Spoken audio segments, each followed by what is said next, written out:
الملہم مولانا شبیر احمد عثمانی کی مسلم شریف کی شرح ہے۔ ہمارے اکابرین کی جو کتابیں ہیں ان میں اس کتاب کو بھی بڑی مقبولیت اور تداول حاصل ہے، یعنی علماء نے اس کو ہاتھوں ہاتھ لے لیا ہے، جس کو تلقی بالایدی کہا جاتا ہے، یعنی بہت ہی مقبول ہے یہ کتاب، اور یہ بھی باقاعدہ تصنیف ہے۔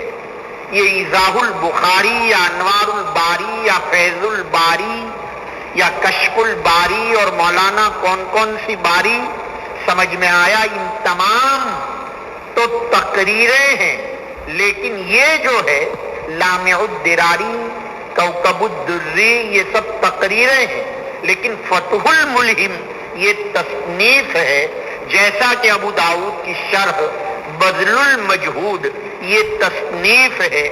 البتہ معارف السنن ترمذی کی مولانا یوسف بن نوری کی، اس کو تصنیف کی بجائے تقریر کہیں تو زیادہ اچھا ہے۔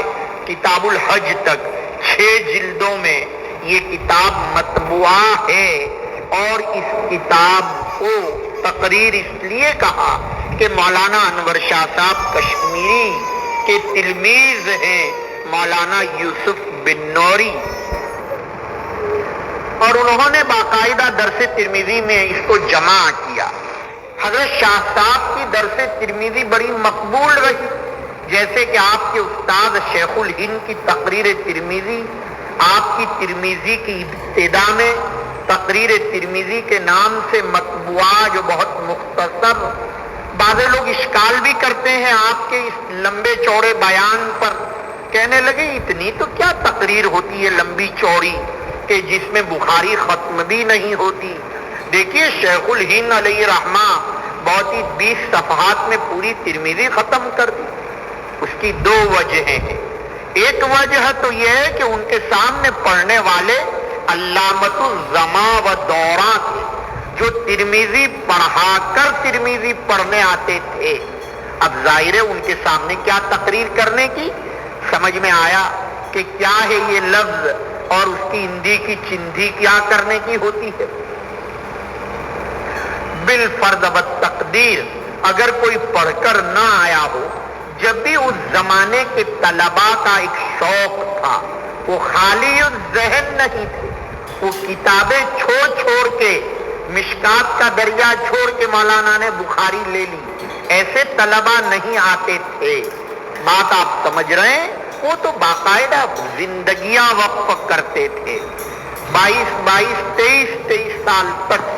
ایک میرے استاد حضرت مولانا سید وقار علی، جب میں پڑھنے گیا اس زمانے میں ہمیں بیضاوی پڑھاتے تھے، ہدایہ ثالث پڑھاتے تھے، اور شام کے آخری گھنٹے میں سبق کتاب لے کر طحاوی شریف پڑھنے جاتے تھے، جبکہ 40 سال سے وہ اس مدرسے میں پڑھاتے تھے، اور آخری گھنٹے میں دوپہر کے صبح کے آخری گھنٹے میں میبزی لے کر مطبخ میں حضرت مولانا صدیق صاحب کشمیری جموی کے پاس پڑھنے جاتے تھے، حالانکہ خود بیضاوی اور ہدایہ خرین پڑھاتے تھے۔ سمجھ میں آیا؟ ایسے لوگ اس زمانے میں پڑھتے تھے، 40 سال تک طحاوی پڑھتے رہتے تھے، 20 سال تک میبزی ہی پڑھتے رہتے تھے۔ کیا ان کا معلوم نہیں پڑھنے کا ذوق تھا؟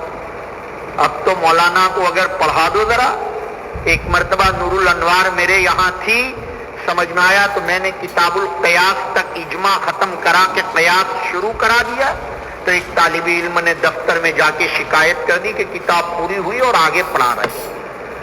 سمجھ میں آیا؟